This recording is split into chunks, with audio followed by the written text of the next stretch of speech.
Donald Trump vient d'être prise la main dans le sac dans les plans de perturbation et de déstabilisation des relations russo-chinoises. Mesdames, Mesdemoiselles et Messieurs, ces plans machiavéliques viennent d'être voués à l'échec. Oui, ces plans viennent d'être complètement et copieusement anéantis par les experts russes. Mesdames, Mesdemoiselles et Messieurs, je vous ai toujours dit que ce monsieur de Donald Trump n'est pas pour de vrai. Alors, il a décidé de continuer le travail que ses alliés occidentaux avaient depuis un bout de temps commencé à mener du côté de la Chine. On avait vu le secrétaire d'État américain se rendre en Chine.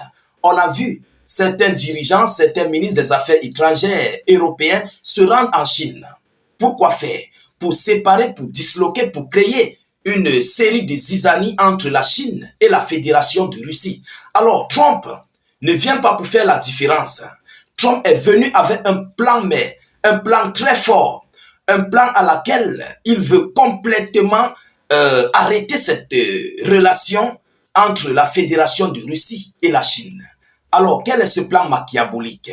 Mesdames et messieurs, dans un premier temps, M. Donald Trump a voulu exiger, il a dans la procédure d'exiger le Congrès américain. Oui, il a dans l'optique d'exiger au Congrès américain de retirer toutes les sanctions qui ont été mises sur la Fédération de Russie. Mais qu'est-ce qui serait en retour pour la Russie? Qu'est-ce que la Russie devrait faire en retour pour avoir cette liberté des sanctions? Alors, c'est là où se pose le gros problème. C'est là que la grosse inquiétude règne. Mesdames, Mesdemoiselles et Messieurs, voilà où M. Trump vient de se tirer une balle dans le pied. Avant de continuer cette vidéoconférence, s'il vous plaît, veuillez partager la vidéo au maximum et surtout continuez de vous abonner à nos différents canaux YouTube, Facebook. N'hésitez pas, s'il vous plaît, d'activer la cloche de notification pour ne plus rater nos prochaines vidéos d'actualité et surtout mettez suffisamment de commentaires. Même si vous n'avez rien à écrire, mettez des cœurs en commentaire, écrivez salut état d'urgence ou encore vous faites des cœurs. Voilà, vous pouvez mettre vive la paix dans le monde. Alors, en échange, M.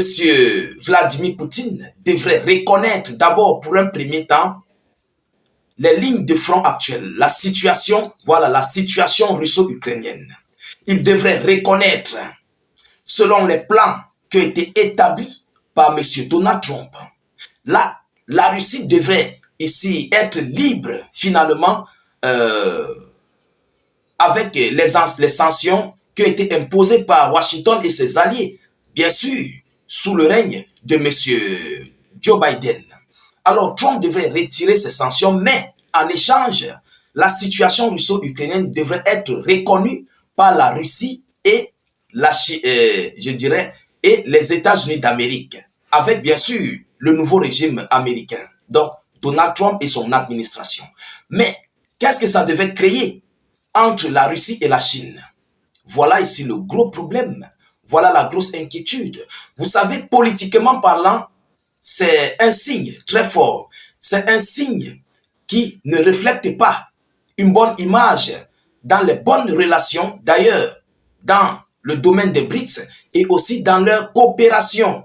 Déjà, on dit qui s'aligne ou bien qui s'assemble se ressemble. Et la Chine devrait se retrouver dans un côté isolé. Vous comprenez? Parce que Donald Trump, qu'est-ce qu'il a? En fait, il a pour option d'agrandir son domaine économique. Il a pour option d'agrandir ses relations russo-américaines pour pouvoir mieux développer dans les business. Et ça devait impacter le côté de la Chine. Vous comprenez? Parce que présentement, les relations économiques entre la Chine et la Russie sont en train de battre le record, y compris les BRICS. C'est en train de battre largement un record total par rapport aux États-Unis d'Amérique et l'Occident. Alors, permettez-moi de vous donner l'annonce officielle pour que vous-même vous puissiez mieux comprendre ce qui se passe réellement dans cette actualité. Selon les informations officielles, mesdames et messieurs, les plans de Trump pour perturber les relations russo-chinoises ont été voués à l'échec, sont voués complètement à l'échec. Oui, Donald Trump peut convaincre le Congrès de lever les sanctions contre la Russie, tout en prenant en compte la situation sur le terrain en Ukraine, indiqué aux médias locaux Tony Malouf, expert en relations internationales. Un expert en relations internationales. Alors, cela pourrait également être utilisé pour tenter de perturber les relations de Russie avec la Chine, selon lui. Mais ces plans sont voués à l'échec. Il convient de rappeler que le chiffre d'affaires commercial entre Pékin et Moscou atteint un niveau record de 200 milliards de dollars et que les relations de partenariat n'ont fait que se renforcer ces dernières années, précisément en raison des politiques des pays occidentaux, dit l'expert. Vous comprenez? Donc, cette relation russo-chinoise, M. Trump veut mettre une pierre là-dessus. Il veut complètement prendre la Russie. Il sait qu'en s'entendant mieux avec la Fédération de Russie, il va essayer de perturber le business russo-chinois. Il va essayer de mettre tout en échec et de gagner la Fédération de Russie pour l'envoyer du côté américain. Il dit bien sûr, dans le domaine économique, dans le domaine du business commercial et tout ce qui s'ensuit. Et là, la Chine serait impactée. Bon, pas impactée en tant que telle parce que la Chine compte plus d'1 milliard d'habitants. Même s'ils font du n'importe quoi, ils vont s'en sortir. Parce que eux, d'abord, c'est un marché international. Un État, un pays qui compte plus d'1 milliard d'habitants, c'est énormissime. Même si tu fais quoi, même si tu vends quoi, en gros, sur l'ensemble du territoire chinois, ça va passer. Mais, vous savez que une main ne peut pas attacher un main. Vous comprenez? Alors, c'est donc par rapport à cela que M. Trump veut d'abord mettre terme à cette relation économique, surtout économique. Et comme je le disais, politiquement parlant, dans la voie politique, ça va jouer un rôle majeur. Et l'un d'entre eux va se sentir frustré. Vous comprenez? L'un d'entre eux va se sentir frustré et trahi par son collègue, par son collaborateur. Donc, c'est en fait ça le véritable pion que M. Donald Trump voulait essayer de mettre entre la Russie et la Chine. Alors, mesdames et messieurs, le président américain tente de relancer une relation de confiance mutuelle entre Washington et Moscou. Et les États-Unis d'Amérique doivent reconnaître que la Russie a des intérêts nationaux au-delà de ses frontières, considère-t-il. Vous comprenez? Donc, pour M. Donald Trump, lorsqu'il va retirer ses sanctions sur la Russie, il serait obligé de reconnaître ce que la Russie va dire concernant ses relations internationales, plus précisément dans ce conflit russo-ukrainien. Et M. Trump aussi, de son côté, devrait reconnaître. Mais la question qu'on se pose, est-ce que la Russie serait prête à accepter? Et comment va se sentir la Chine dès lors que cela va se présenter, ou bien si cela se présenterait? Déjà, ça a été voué à l'échec. Mais si c'était le cas, quelle serait la position de la Chine? Est-ce que ça ne serait pas une trahison de la Russie? Bon, est-ce que la Russie peut le faire? Je crois que non. La Russie n'a jamais trahi ses partenaires. La Russie n'a jamais osé trahir ses partenaires. Alors, nous constatons que M. Donald Trump ne vient pas pour des bonnes relations entre la Russie et tous ses alliés. Il vient pour nuire les relations russo-alliés, donc la Russie et ses alliés, et il vient pour nuire mais complètement le domaine des BRICS.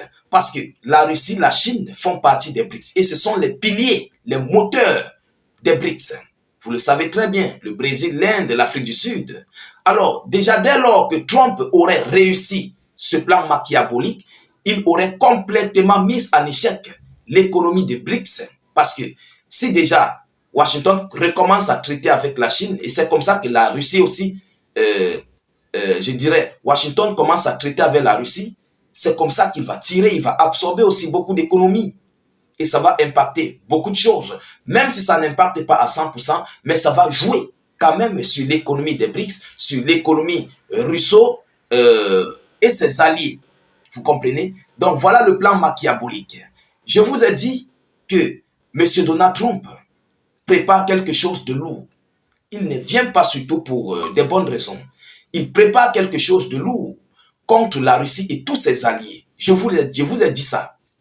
Voyant ce qui se passe au niveau du Groenland, voyant ce qui se passe du côté où il veut annexer complètement le Canada pour mettre dans les États-Unis d'Amérique, voyant ce qu'il est en train de préparer pour agrandir les États-Unis d'Amérique, nous comprenons que M. Trump se prépare à quelque chose de grave. Mais quelle est cette chose? Alors, nous continuons de suivre cette actualité le plus près que possible. Nous ne manquerons pas de vous tenir informés de la suite de cette actualité. Continuez de rester aux aguets. N'hésitez pas de vous abonner au maximum à nos différents canaux de réalisation. Continuez surtout de suivre cette actualité le plus près que possible. Mettez suffisamment de commentaires. Abonnez-vous à nos pages et surtout activez les cloches de notification. Je vous reviens tout à l'heure pour une prochaine série d'actualités. Soyez encore salués une fois de plus. Ciao, ciao.